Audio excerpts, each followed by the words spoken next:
TNPSC தேர்வில் கேட்கப்பட்ட கேள்வி, ஓர் எண்ணின் 60% இருந்து 60ஐ கழித்தால் 60 கிடைக்கும், அந்த எண் காண்க. அதாவது ஒரு எண் இருக்கு, அந்த எண்ணு என்னது நம்மளுக்கு தெரியாது, அதனால எக்ஸ் அப்படின்னு சொல்லிட்டு எடுத்துக்கலாம்.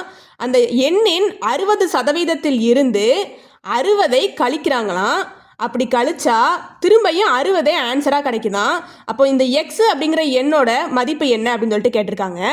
அப்போ எக்ஸ் இன்ட்டு 60% இருக்கிறத 60/100 அப்படின்னு சொல்லிட்டு போட்டுக்கலாம். மைனஸ் 60 ஈக்குவல் டு 60 அப்படின்னு சொல்லிட்டு ஆயிரும். எக்ஸ் இன்ட்டு 60/100 மைனஸ் 60 வலது பக்கம் போச்சு அப்படின்னா 60 + 60 அப்படின்னு சொல்லிட்டு ஆயிரும். கீழே ஒரு சைவர் இருக்குது, மேலே ஒரு சைவர் இருக்குது, கேன்சல் பண்ணிக்கலாம். Movie 2 6, I 2 10. அப்போ எக்ஸ் ஈக்குவல் டு 60 + 60 120 அப்படின்னு சொல்லிட்டு எழுதிக்கலாம். 3/5 வலது பக்கம் வரையில 5/3 அப்படின்னு சொல்லிட்டு ஆகும். 1 3 3 4 3 12 ஒரு சைவரை அப்படி எழுதிக்கலாம். 40 × 5 200. ஆப்ஷன் டி தான் சரியான விடை.